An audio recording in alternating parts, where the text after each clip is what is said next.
Hello, welcome to another episode of A 30-Minute Life, where I share my experience of my illness so that your experience of your chronic illness might be a little bit better.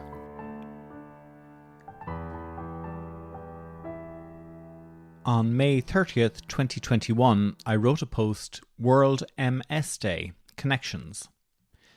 Today, May 30th, is World MS Day. And people living with MS and the organisations which support us use this as a day of making people aware of the illness. There are so many fantastic events taking place. Here in Ireland, the MS Society is seeking sponsors for its balloon race. There will be 9,000 virtual balloons released, each one symbolising a person living with this illness in Ireland. Over the last week, I was delighted to see Flirt FM, the radio station for students in my local university, had a 2-hour special for the day. And there is a new podcast being released sharing the experiences of people like me. So much wonderful information. Each one of these connects my community with the world. For so long, people living with disabilities or chronic illnesses were hidden away. Now we are pushing to be seen as part of the world. There is a long way to go until all the obstacles are overcome, but it is certainly better than it was when I was diagnosed. What does connections mean to me? Over the last year, the world has come to realise the implications of illness. COVID-19 has been harsh, people losing loved ones, financial hardship, and the mental strain of living isolated.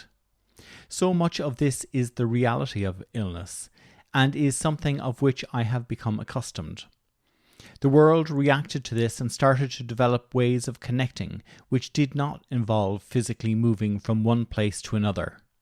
We could connect to the world from our couches. Just prior to the pandemic, I started to train with Upati to be a patient expert. I started that in November 2019, and now I am qualified, a Upati Fellow. As part of this training, I was introduced to patients from all over the world, with a wide variety of illnesses. Each one had a different story, but contained within each of these were many similarities. These connected us. I am no longer only part of the MS community, but a far more varied but united troop of people doing everything they can to improve the quality of life of people living with illness. What does this give me? It gives me strength. Very simple. Now I know I can represent not just MS, but all patients. I have also discovered through this network fantastic speakers, motivators, and bravery. It takes courage to tell the world you are ill. For so long, society did not want to accept people who have chronic diseases, as, I suspect, it highlighted the fragility of the human condition. We want to appear strong, healthy, and virile. Sickness is not represented by these traits. However, I now see tremendous strength in these individuals and a passion to improve the lives of others. These are talents which must be applauded.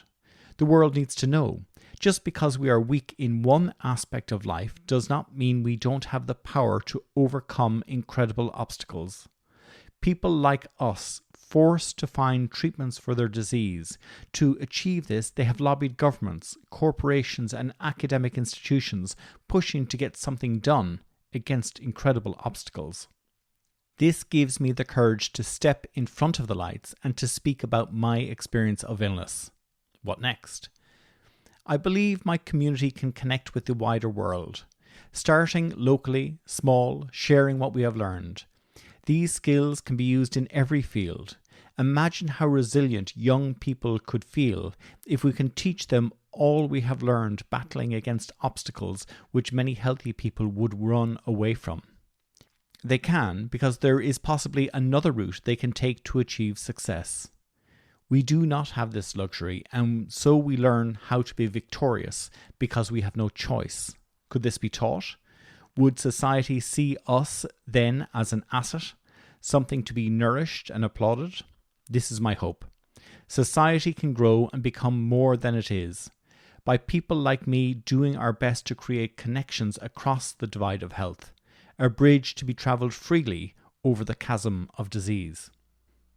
Reading back on this post from a year, I continue to do this work, trying to advocate and share the experience of people living with chronic illness to people who are healthy and who are strong, so that they may understand the challenges that we face, the obstacles that we have learned how to overcome. And in that way, perhaps they can make our lives, but also the lives of our community, much better, much more inclusive, that we don't feel like we are a separate species set off to one side.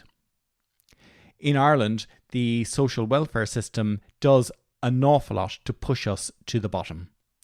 They don't want to know about disabled people, and they are making it extremely difficult for us to actually integrate into the world. That is a huge problem. However, industry has looked at it in a different way. They see us now as people who have skills and talents that perhaps they can use to make their businesses more successful, more prosperous. And how do they do that? They ask us. They ask us questions. They bring us into their business and see what we can do to help make their organization better. This is particularly true in regard to the pharmaceutical industry, because they create the medicines that we need. However, I think there is also a huge opportunity in general industry, bringing people who are ill into the mix. We have learned the things that we need to do to make processes easier, so that there are less challenges or impediments to people interacting with that organization.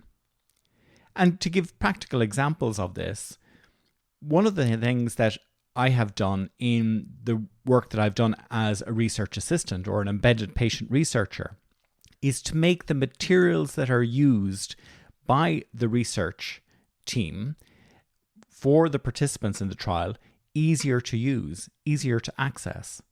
This is the way the book is developed, for example, or the way the text is presented. Even to the extent that the way the text looks on the page to make it more attractive and more stimulating for the general reader. Not a dense block of text that could be impossible to read with language that is very academic. Why not use simple language that the general person can know? This can help not just people who have disabilities, but the whole community. If we can explain something simply and easily, there is a greater chance that people will understand, first of all, what's going on, and then also want to do it. Another great advancement that happened, as I mentioned in this post, is the use of video conferencing. That has opened up the world, and people realize now that we all don't necessarily have to be in the same room.